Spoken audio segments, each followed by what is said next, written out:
Bismillahirrahmanirrahim. Assalamualaikum warahmatullahi wabarakatuh. Alhamdulillahirabbil alamin wa bihi nasta'inu ala umurid dunya waddin. Asyhadu an la ilaha illallah wahdahu la syarikalah wa asyhadu anna Muhammadan abduhu wa rasuluh sallallahu alaihi wa ala alihi wa sahbihi wa man sara ala nahjihi wa tamassaka bi sunnatihi ila yaumiddin. Allahumma allimna ma yanfa'una wanfa'na bima 'allamtana wa zidna ilman ya rabbal alamin. Allahumma ya hayyu ya qayyum faqihna fid dini ajma'in. Kita panjatkan puja dan puji syukur kehadirat Allah Azza wa Jal.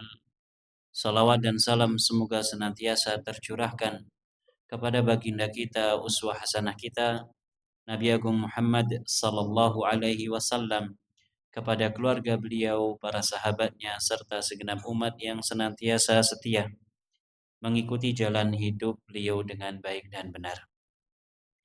Bapak, Ibu, dan hadirin rahimani wa rahimakumullah, masih pada tafsir daripada surat Al-Buruj. Pertemuan yang lalu kita membahas sedikit ayat yang ke-13 dan ke-14. Dan insyaallah kita akan ulangi kembali karena ada yang terputus dari pembahasan tersebut. Tafsir yang disebutkan oleh penulis yaitu Al-Imam Abdurrahman Ibnu Nasir As-Sa'di rahimahullahu ta'ala. Dari ayat yang ke-13, innahu huwa yubdi'u wa yu'id. Sungguh dialah Allah yang memulai penciptaan dan dia pula yang akan mengembalikannya. Kata beliau rahimahullah, ay huwal munfaridu bi ibda'il khalqi wa i'adatihi. Dialah Allah semata yang memulai pengadaan seluruh makhluk dan pengembaliannya. Allah yang memulai. Awalnya dulu semua makhluk tidak ada. Kemudian Allah adakan, kemudian Allah binasakan semuanya. Lalu setelah itu Allah kembalikan lagi. Allah kembalikan lagi untuk diberikan balasan. Balasan dengan kebaikan jika makhluk tersebut, wabil khusus manusia dan jin, dia melakukan kebaikan, dan balasan keburukan jika melakukan keburukan. Fala yusyarikuhu fi dzalika musyarikun. Tidak ada seorang pun yang ikut bersyarikat, ikut andil bersama Allah Subhanahu wa taala dalam menciptakan makhluk dan mengulangi mereka.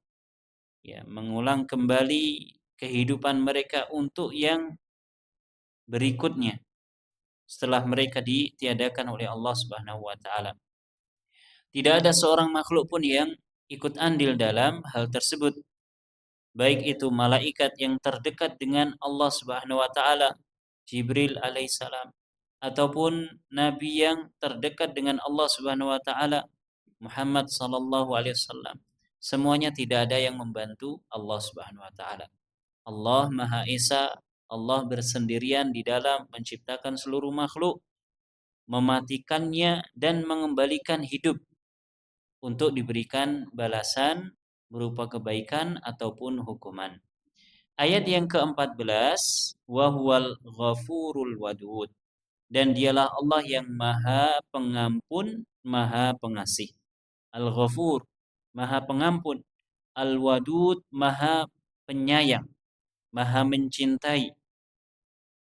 Kata Al-Imam Abdurrahman ibn Nasir As-Sa'idi, alladzi yaghfiru dzunuba jami'aha liman taba, yaitu dialah Allah yang mengampuni seluruh dosa seluruhnya bagi siapa saja yang bertobat kepadanya. Maka siapa saja yang bertobat kepada Allah, Allah akan ampuni dosanya. Wa ya'fu 'anis sayyiati liman istaghfarahu wa anaba.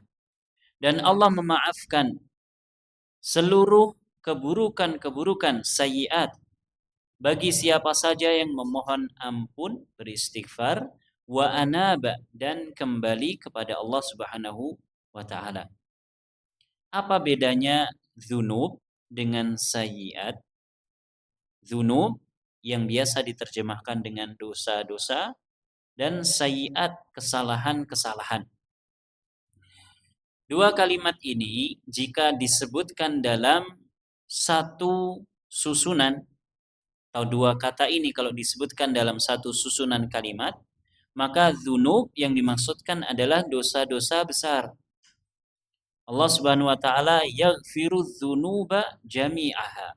Allah mengampuni seluruh dosa besar semuanya. Semua dosa besar Allah ampuni. Tapi bagaimana dengan kesyirikan? Apakah kesyirikan termasuk dosa besar? Jelas.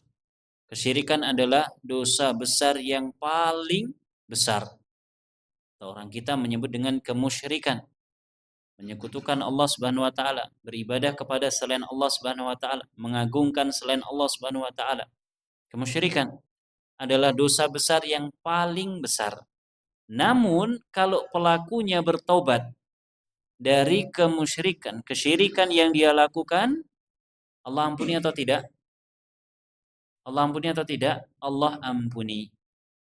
Allah akan ampuni. Innallaha yaghfiru dzunuba jami'an. Sesungguhnya Allah mengampuni seluruh dosa, bahkan termasuk kesyirikan. Dengan catatan jika pelakunya bertaubat. Pertanyaan berikutnya, lalu kesyirikan yang bagaimana yang tidak Allah ampuni? Katanya di dalam surat An-Nisa disebutkan innallaha bagaimana?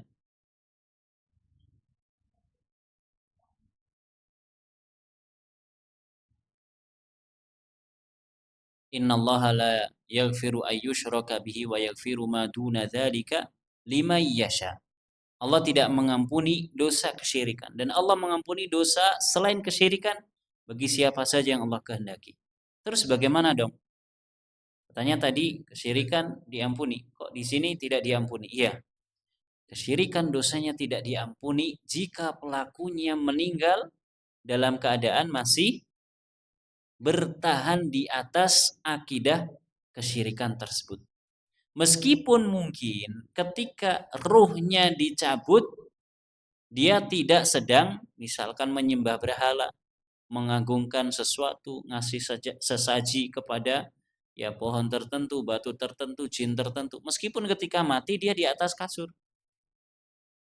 Tapi kalau dia masih berada di atas akidah tersebut, keyakinan kesyirikan, maka Allah tidak akan ampuni. Jadi Bapak Ibu rahimani wa rahimakumullah, terkait dengan hal ini jangan sampai kita salah faham sehingga kita salah dalam menghukumi. Kesyirikan tidak akan Allah ampuni jika pelakunya meninggal di atas keyakinan tersebut. Tapi kalau dia bertobat sebelum dia meninggal, maka Allah akan ampuni. Maka Allah akan berikan ampuni. Allah akan berikan ampunan. Ini dzunub. Adapun sayyiat, Allah penulis sebutkan di sini wa ya'fu anis sayyiat. Dan Allah akan memaafkan. Ya'fu. Orang kita biasa sebut dengan afwan. Pernah nggih? Afwan. Ya'fu. Doa yang biasa kita baca setelah sholat witir ketika Ramadan. Allahumma innaka afuwun tuhibbul afwa fa'fu fa'fu anna. Di sini disebutkan ya'fu anis sayyi'at, memaafkan sayyi'at, kesalahan-kesalahan. Sayyi'at maknanya adalah dosa-dosa kecil. Sayyi'at maknanya adalah dosa-dosa kecil. Bagi siapa? Bagi orang yang beristighfar. Memohon ampunan atas dosa kecil tersebut, kesalahan-kesalahan tersebut. Wa anaba, dan kembali kepada Allah Subhanahu wa taala. Kata Allah Subhanahu wa taala, "Innal hasanat yudhibna sayyi'at." Sesungguhnya kebaikan-kebaikan itu bisa menghapuskan kesalahan-kesalahan. Maksudnya adalah dosa-dosa kecil.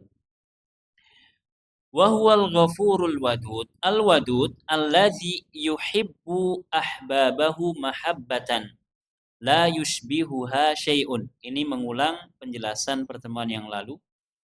Al-wadud yaitu Allah Subhanahu wa taala yang mencintai ahbabahu, orang-orang yang dicintai olehnya. Allah mencintai orang-orang tertentu. Mahabbatan la yushbihuha syai'un. Dengan kecintaan yang tidak mungkin menyerupai kecintaan apapun. Pertanyaannya, apakah Allah memiliki sifat cinta? Punya atau tidak? Punya.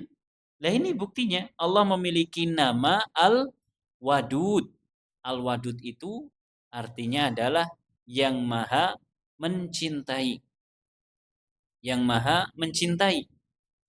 Maka Allah Subhanahu wa taala mencintai hamba-hambanya dengan kecintaan yang tidak bisa kita bayangkan.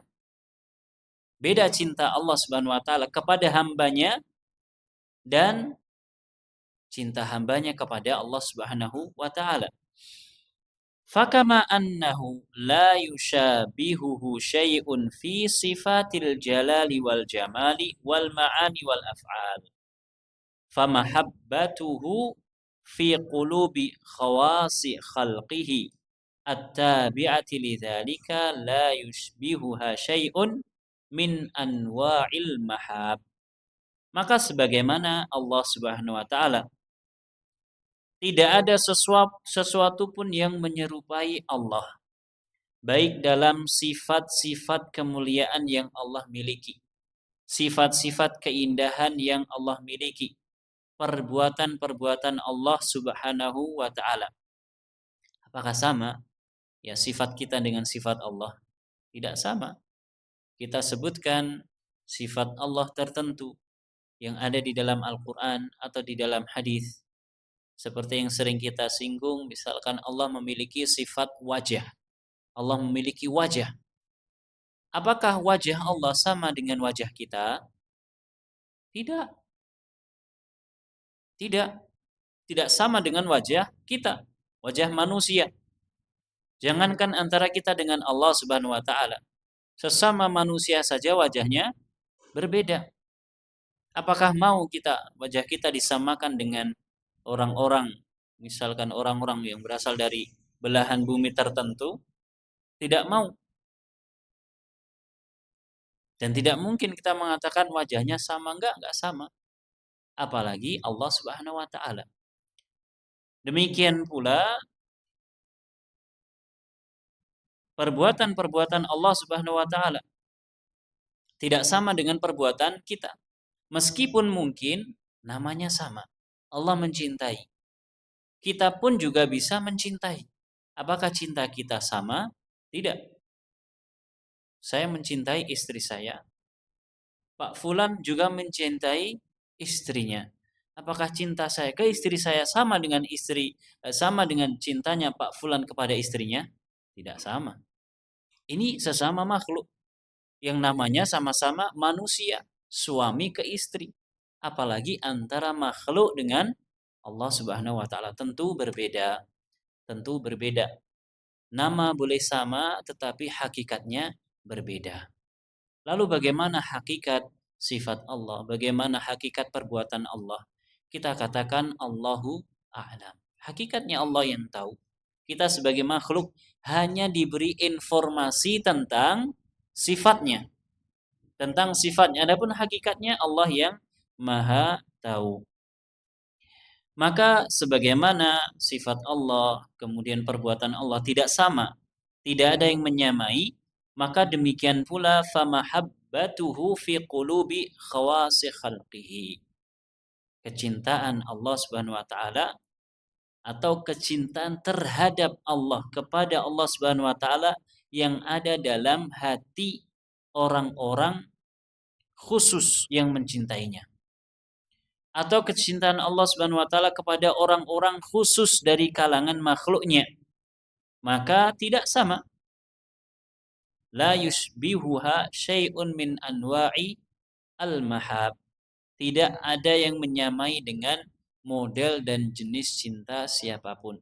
Allah mencintai hambanya, maka cinta Allah kepada hambanya tersebut tidak sama dengan cinta kita kepada hamba yang Allah cintai.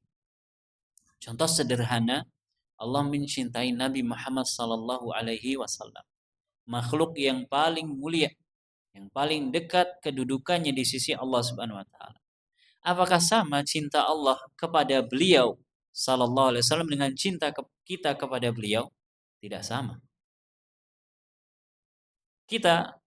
Posisi kita di samping Nabi sallallahu alaihi wasallam, membersamai kehidupan Nabi sallallahu alaihi wasallam, belum tentu kita akan membela sepenuh jiwa raga kepada Nabi sallallahu alaihi wasallam. Adapun Allah jelas, Allah akan membela, Allah akan memberikan perlindungan. Kalaupun ada hal-hal yang mungkin secara lahiriah memudaratkan Nabi, maka itu semua untuk tujuan dan hikmah tertentu. Adapun pada asalnya Allah akan senantiasa menjaga Nabi. Adapun kita, kalau kita berada di posisi beliau mungkin tidak seperti yang kita bayangkan. Saya lupa apakah di tempat ini atau di tempat yang lain. Ya, saya menyebutkan tentang peristiwa perang Uhud di sini atau di tempat lain, gitu. Di tempat lain, gitu. Di perang Uhud, Bapak Ibu rahimani wa rahimakumullah, kaum muslimin pada awalnya mendapatkan kemenangan. Nabi SAW memberikan wasiat kepada kurang lebih 50 orang yang ditugaskan sebagai pemanah di atas Jabal Ainain, sekarang dikenal dengan Jabal Rumah, supaya tidak turun apapun yang terjadi. Baik Kanjeng Nabi menang ataupun kalah, jangan turun. Ternyata kaum muslimin mendapatkan kemenangan. Terus, ya menang. Kaum musyrikin kalang kabur. Mereka menganggap perang telah usai. Akhirnya turun. Ternyata Khalid bin Walid dan Abu Sufyan yang kala itu masih musyrik memutar arah. Kemudian mereka menghujam dari belakang sehingga kaum muslimin akhirnya kalah, terpojok, bahkan yang lebih menyedihkan, tersebar informasi bahwa Nabi Muhammad terbunuh. Akhirnya apa? Kaum muslimin kocar-kacir. Dan ternyata Nabi SAW masih hidup dan beliau masih perang. Dan tidak ada yang membersamai beliau kecuali hanya 13 orang saja. 7 diantaranya dari kalangan muhajirin, Abu Bakar, Umar, dan beberapa yang lainnya Sa'ad bin Abi Waqqas, sisanya dari kalangan Ansor. Dan Nabi memanggil-manggil, wahai para sahabat, jangan pergi dulu. Ya, jangan pergi dulu. Kalau kita di posisi mereka, boleh jadi kita adalah orang yang pertama kali kabur. Kelihatan menang, udah turun, ternyata diserang dari arah belakang, tumbang para sahabat, ya kan? Dan menyaksikan temannya terbunuh, sampai 70-an sekian orang terbunuh, menyaksikan dengan mata kepala sendiri, mau tidak mau kabur. Padahal kabur di medan perang hukumnya adalah haram dan termasuk dosa besar. Mungkin kalau kita di posisi para sahabat Nabi, diuji kecintaan kita kepada beliau sallallahu alaihi wasallam dengan perang semacam ini, mungkin kita orang yang pertama kali kabur. Maka tidak sama kecintaan kita kepada Nabi dengan cintanya Allah kepada Nabi. Jangankan cintanya Allah kepada Nabi, cintanya para sahabat yang mungkin kabur saja beda dengan cinta kita kepada Nabi. Dan ternyata mereka yang kabur diberikan ampunan oleh Allah Subhanahu wa taala. Allah sebutkan dalam surat Ali Imran, "Walaqad afallahu anhum." Allah telah ampuni mereka. Bedanya kita dengan para sahabat itu. Para sahabat melakukan kesalahan, turun ampunan dari Allah Subhanahu wa taala. Nah, kalau kita melakukan kesalahan, ya sudah, perbanyak tobat. Kenapa? Karena wahyu sudah tidak turun lagi. Para sahabat, subhanallah, mereka menjadi sebab turunnya wahyu. Sehingga menjadi syariat bagi kita. Dan ketika mereka melakukan kesalahan, ada teguran. Dan ada ampunan dari Allah Subhanahu wa taala. Kembali kepada pembahasan kita. Cinta Allah Subhanahu wa taala tidak sama dengan cinta kita. Walihada kanat mahabbatuhu aslul ubudiyah. Karenanya cinta kepada Allah merupakan pondasi dasar daripada ubudiyah, peribadatan. Wahyal mahabbatul lati tataqaddamu jami'al mahabbi wa taghallabaha wa tughallibuha. Kecintaan kepada Allah ini harus dikedepankan dibandingkan cinta kepada selainnya. Kita ini memiliki cinta. Kita cinta kepada diri kita. Kita cinta kepada keluarga kita, istri kita, anak kita, orang tua kita. Namun kecintaan kepada Allah, kemudian kepada Rasulullah ini harus mengalahkan semuanya. Kalau bertentangan antara aturan Allah dengan keinginan hawa nafsu kita, perkara yang kita sukai, maka kita harus kedepankan aturan Allah Subhanahu wa taala. Ini kita membuktikan cinta kita.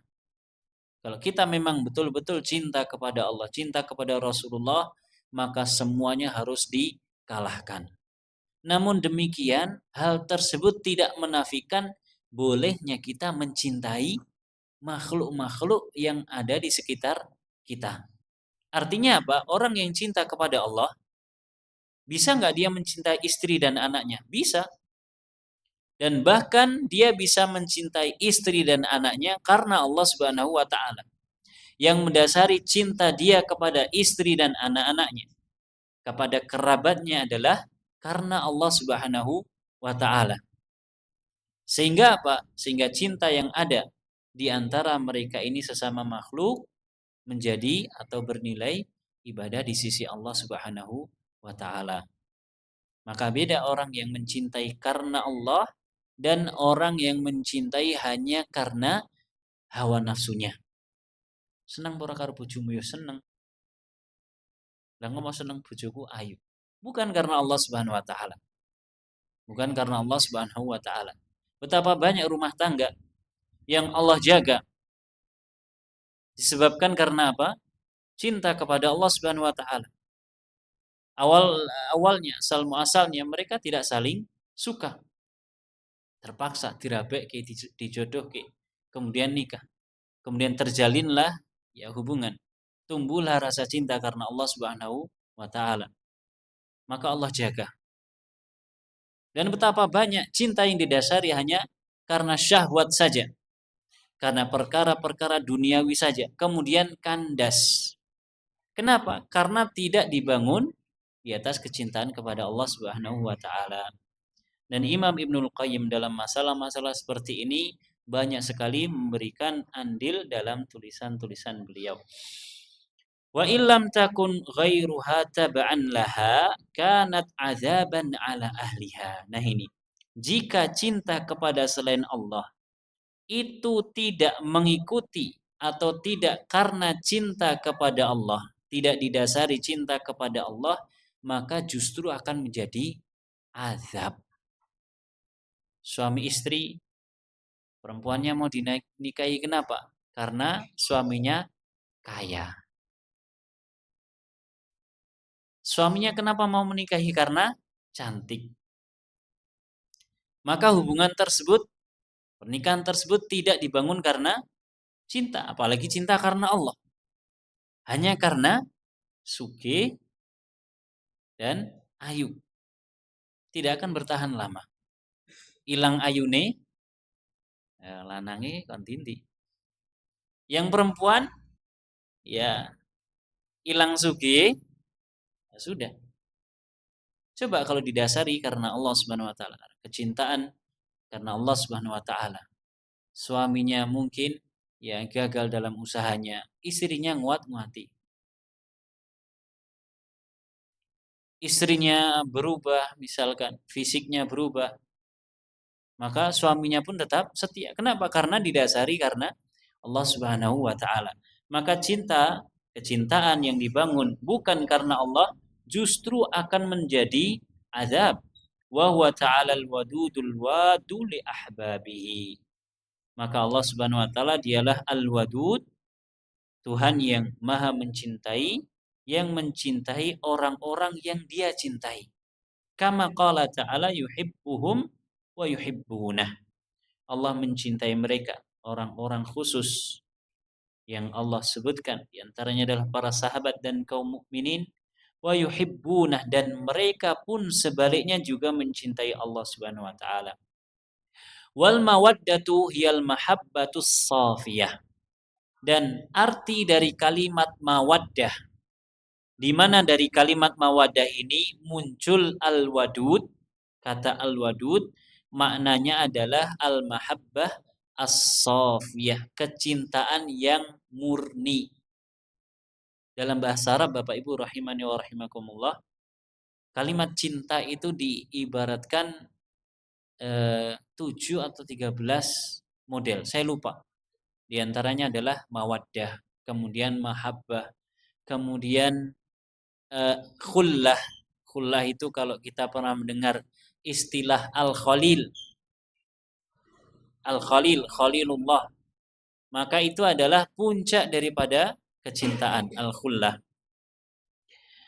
Kemudian wa fi hadza sirrun latifun haitsu qarana al-waduda bil ghafur. Dalam ayat ini terdapat sebuah rahasia yang tersembunyi. Tatkala Allah Subhanahu wa taala menggabungkan antara Al-Wadud bil Ghafur.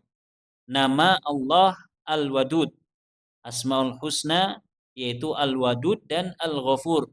Al-Wadud tadi Allah yang Maha mencintai, Al-Ghafur Allah yang Maha mengampuni, banyak memberikan ampunan. Apa rahasianya? Liyadulla dzalika ala anna ahla dzunubi idza tabu ilallah wa anabu ghafara lahum dzunubahum. Ini menunjukkan rahasianya, yaitu Allah ingin menunjukkan bahwa para pelaku dosa jika mereka bertobat kepada Allah Subhanahu wa taala wa anabu, dan mereka kembali kepadanya, maka Allah akan berikan ampunan atas dosa-dosa mereka, wa ahabbahum, dan lebih dari itu Allah akan ampuni, Allah akan cintai mereka. Fala yuqalu tughfaru dzunubuhum wala yarji'u ilaihim alwuddu kama qalahu ba'dul ghalitin.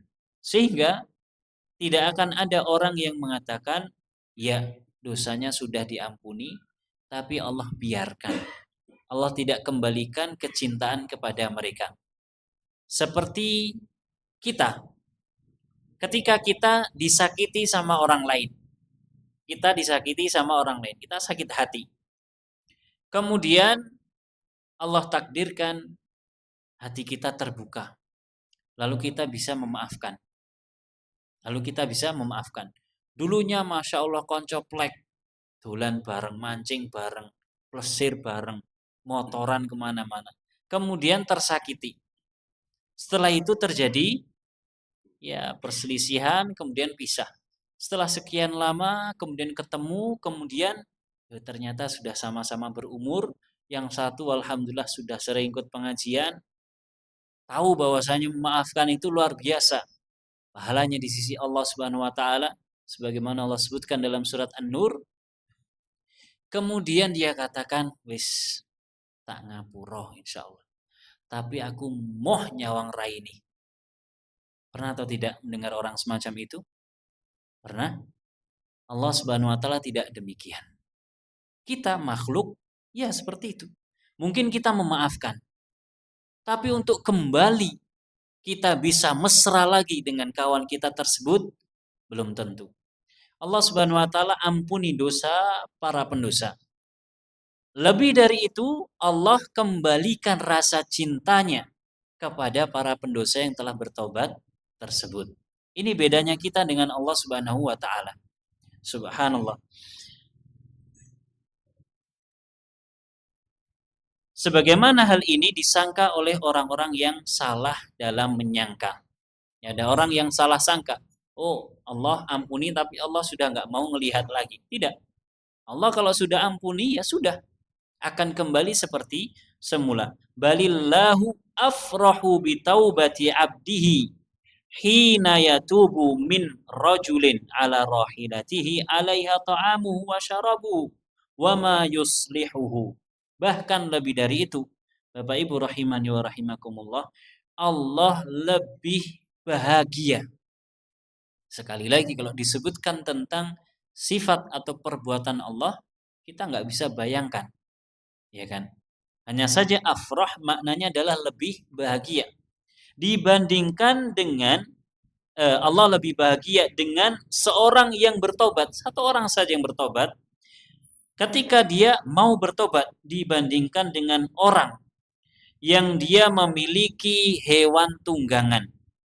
Kemudian pada hewan tunggangan tersebut ditaruhlah makanan dia, kemudian minuman dia dan juga hal-hal yang dia butuhkan.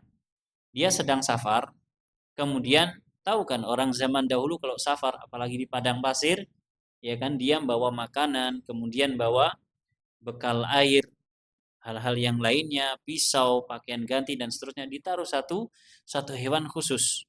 Kemudian dia naik hewan yang lain. Atau dia jalan hewannya yang bawa barang tersebut. Orang ini ketika dia sedang melakukan perjalanan, fa'adallaha fi ardi falatin muhlikah.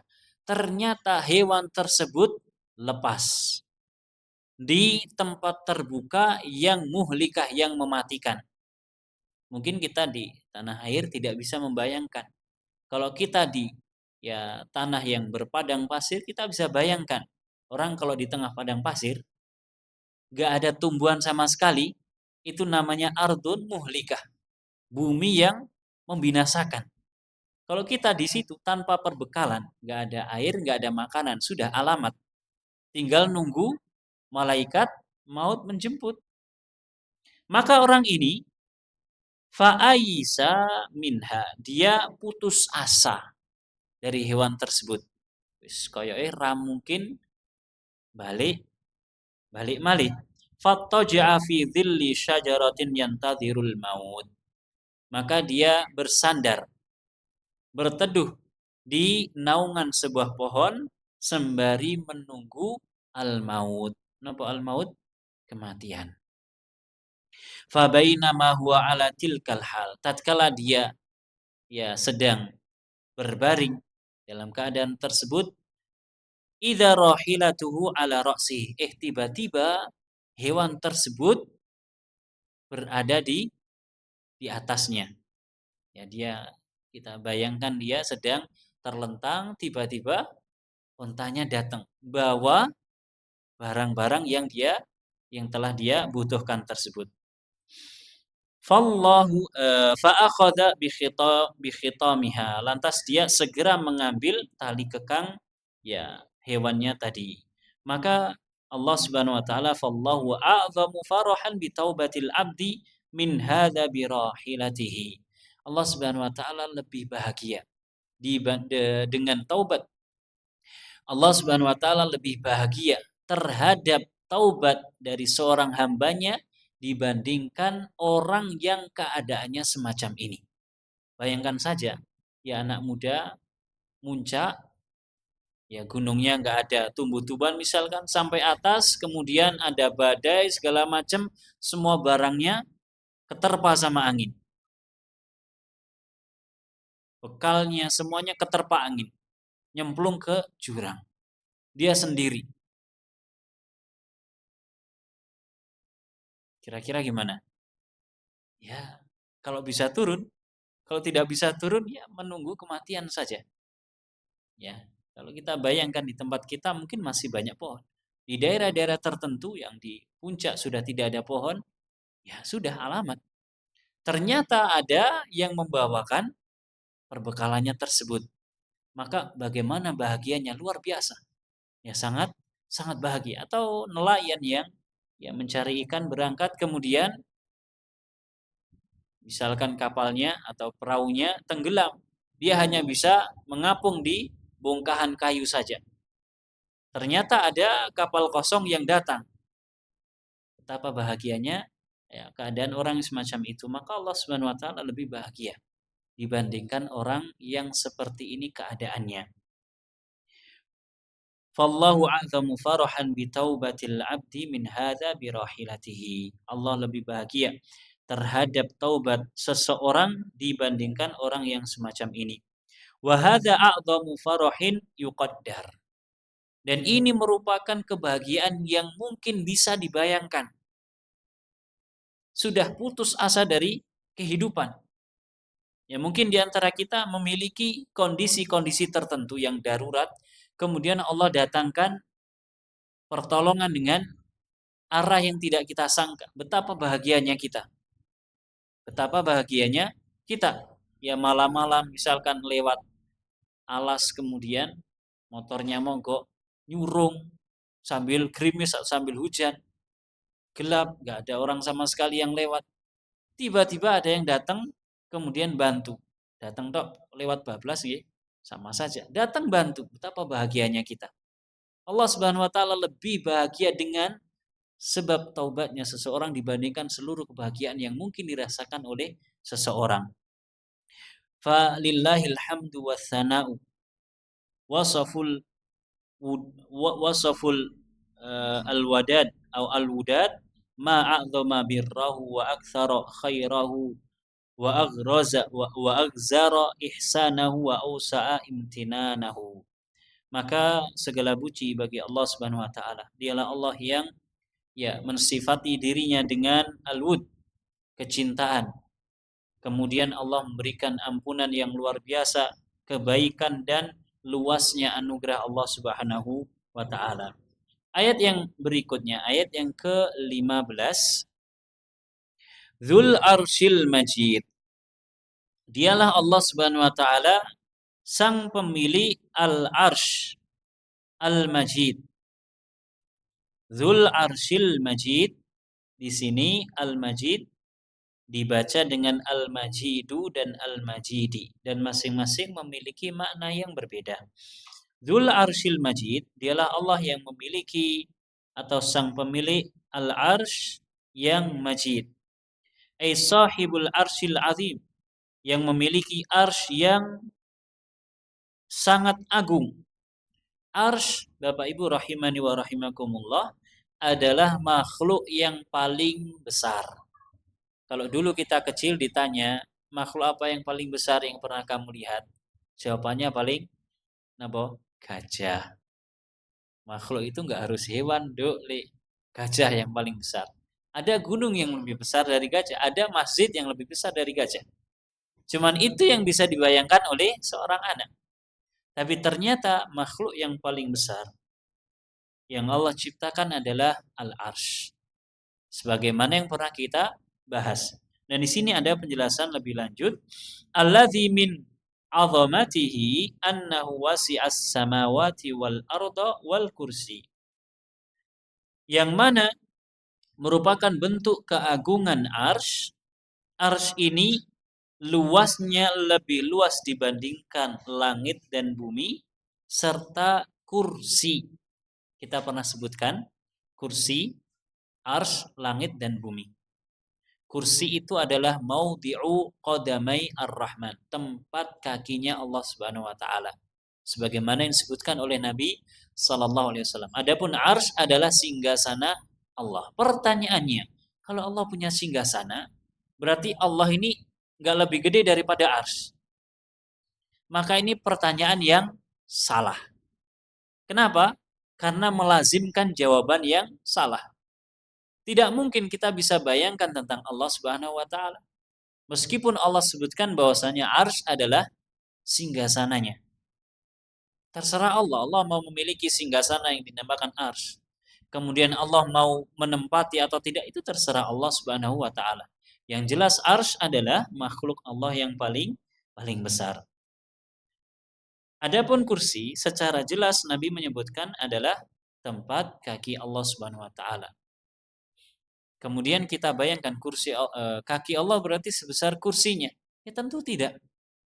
Allah sebutkan demikian melalui lisan Nabi sallallahu alaihi wasallam, kita tidak memahami bahwa kursi seperti sepatu untuk kita. Tidak demikian. Fahuwa aw fahiya bin nisbati ilal arsy ka halqatin mulqatin fi falatin bin nisbati lisairil ardi. Ini yang pernah kita sebutkan, arsy Allah kalau dibandingkan dengan kursinya, maka arsy itu seperti padang pasir yang luas. Kursi Allah hanya seperti cincin yang dilemparkan. Cincin kalau jatuh di tengah padang pasir susah untuk mencari. Jangankan cincin, kalung. Ibunda kita Aisyah radhiyallahu anha pernah kehilangan kalung. Sehingga rombongan yang ikut safar bersama Nabi berhenti. Sampai harus menginap. Sampai Aisyah didatangi sama bapaknya. Sinten bapak Aisyah? Abu Bakar As-Siddiq. Kemudian disalah-salahkan. Dijiwit pinggangnya oleh Abu Bakar. Disalah-salahkan. Ya gara-gara kamu nih rombongan Nabi jadi harus menginap. Dan ternyata mereka tidak punya air, sudah kehabisan air. Kenapa? Karena perhitungan mereka nggak sampai besok pagi sudah sampai Madinah. Artinya sholat subuh sudah sampai Madinah. Kehabisan air. Dan ternyata di situ Allah turunkan ayat tentang tayamum. Surat Al-Maidah. Ayat tentang tayamum. Kemudian ternyata kalung tersebut akhirnya ketemu. Kalung lebih besar daripada cincin. Nyarinya semalam suntuk sampai turun ayat tentang tayamum, ayat daripada surat An-Nur dan lain sebagainya. Artinya cincin tentunya lebih kecil dibandingkan yaitu kalung yang kalau dilemparkan ke padang pasir susah untuk dicari. Ini ibarat daripada kursi Allah dengan arsy. Ibarat kursi dengan langit dan bumi sama seperti itu. Kursi itu luasnya seperti padang pasir, langit dan bumi hanya seperti cincin. Maka bagaimana Allah Subhanahu wa taala sendiri sang penciptanya tentu lebih besar, lebih agung. Dan tentu kita tidak mampu untuk membayangkannya. Wa khassallahu al-'arsya bidzikri li'azamati, dan Allah mengkhususkan penyebutan arsy karena keagungannya. Arsy memang luar biasa besarnya. Wallahu taala a'lam.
Baik, kita lanjutkan sedikit.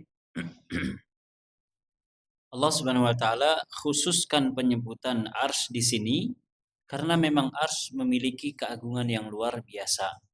Wali'annahu akhassul makhluqati bil qurbi minhu ta'ala. Dan karena arsy merupakan makhluk khusus yang posisinya dekat dengan Allah Subhanahu wa taala. Allah dekatkan kedudukannya di sisinya. Wa hadza ala qiraatil jarri yakunul majidi na'tan lil arsy. Ini kalau kita baca dengan kasroh.